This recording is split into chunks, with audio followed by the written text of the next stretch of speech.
Ab heute refresht Intel seine Haswell CPU-Reihe und zwar gibt es über 20 neue Prozessoren und 2 davon habe ich hier.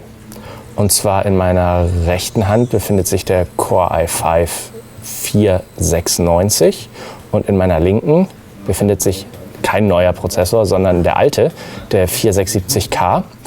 Und wenn man mal genau hinschaut, sieht man bis auf den Aufdruck eigentlich überhaupt keinen Unterschied. Wenn ich die beiden mal umdrehe, sieht man auch von hinten eigentlich keinen Unterschied. Und das bedeutet auch, die sind eigentlich im Prinzip komplett gleich. Intel hat also nichts weiter gemacht als die Prozessornummern im Schnitt 20 erhöht und 100 bis 200 MHz bei den Desktop-Prozessoren draufgepackt. Die gute Nachricht ist allerdings, dass die Preise auch gleich geblieben sind, sprich die Prozessoren, die abgelöst werden, werden durch 1 bis 200 MHz schnellere Prozessoren ersetzt. Sie bekommen, wenn Sie nach dem Upgrade kaufen, also mehr Leistung zum gleichen Preis. Ich habe ja eben versprochen, dass wir 2 neue CPUs haben. Die eine haben wir hier schon eingebaut und zwar ist das der i7 4790. Der ist im Vergleich zum 477 ein klein wenig beschleunigt worden und geht, wie man hier sieht, im Boost auf bis zu 4 GHz. Ansonsten ist eigentlich alles gleich geblieben. TDP ist gleich geblieben. Die Revision C0 ist auch gleich geblieben. Die unterstützten Befehlssatzerweiterungen sind gleich geblieben. Cache ist gleich geblieben. Und dann machen wir mal schnell einen Cinebench-Durchlauf. Da sieht man auch schön an den 8 parallelen Threads, dass die CPU über Hyperthreading verfügt. Sprich, die 4 Kerne können jeweils 2 Threads nahezu parallel verarbeiten, um die Auslastung der Recheneinheiten zu verbessern. Ein echter 8-Kerner ist es natürlich nicht. PCGH-Leser wissen das. Und entsprechend erreichen wir hier 776 Punkte.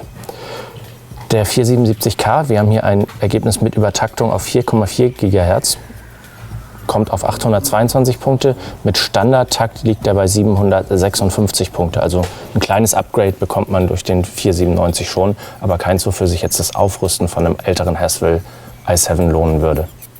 Parallel zu den neuen Haswell-Prozessoren gibt es auch einen neuen Chipsatz, den Z97. Allerdings sind natürlich die Prozessoren auch zu den alten Mainboards kompatibel. Die brauchen meistens jedoch ein BIOS- oder UEFI-Update. Und da zeigen wir mal ganz kurz etwas sehr Wichtiges. Das ist uns beim Testsystem, wir testen hier auf einem Z87, nämlich auch passiert. Man muss auf ein paar Dinge achten, wenn man das BIOS upgradet. Wir sind hier im UEFI unseres Z87 G43. Das ist unsere Standard-Testplattform für CPUs. Und da zeigen wir mal, worauf es ankommt. Und zwar das BIOS-Update. Hier oben die Version 7816 IMS Version 1.8 ist die aktuelle Version, die uns von MSI zur Verfügung gestellt wurde.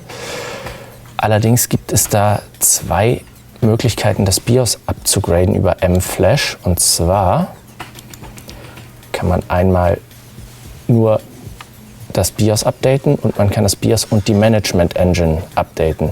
Und zweiteres ist wichtig, damit die Prozessoren laufen, weil sonst passiert wie bei uns zuvor überhaupt nichts. Wir hatten nämlich schon die Befürchtung, dass die CPU uns tot erreicht hat. Aber MSI hat uns dann gesagt, nein, wir müssen auch die Management Engine updaten. Und das sieht man dann hier. Wir brauchen für die Haswell Refresh Prozessoren mindestens die Version 1482. Das funktioniert in unserem Board hier über M-Flash und wie gezeigt über Update BIOS and Management Engine. Und in anderen Mainboards kann das etwas anders ablaufen. Asus zum Beispiel erzählte uns, dass es für das Maximus 6 Extreme nicht reicht, das Easy Flash im BIOS zu benutzen, sondern man sollte das Hardware-Tool benutzen oder den BIOS-Updater. Gern hätten wir Ihnen natürlich auch noch ein bisschen was zum Übertakten gesagt, allerdings erreichten uns bis jetzt nur Non-Car-CPUs. Das heißt, wir können nicht mal bis zum maximalen Turbo übertakten. Bei uns im UEFI war es mit dem 497 nur möglich, bis auf 3,8 fixe Gigahertz zu gehen. Dabei verschenkt man den Single-Core-Turbo bis 4 Gigahertz.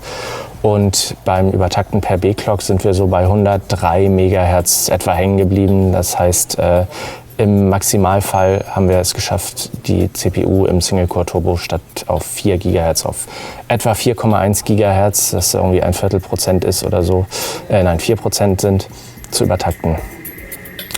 Insgesamt lässt sich sagen, der Hassler Refresh ist eher etwas für Neueinsteiger. Die bekommen ein klein bisschen mehr Leistung als vor einem Jahr zum gleichen Preis. Leute, die schon einen entsprechenden Core i3, 5 oder 7 haben, die brauchen jetzt natürlich nicht aufzurüsten.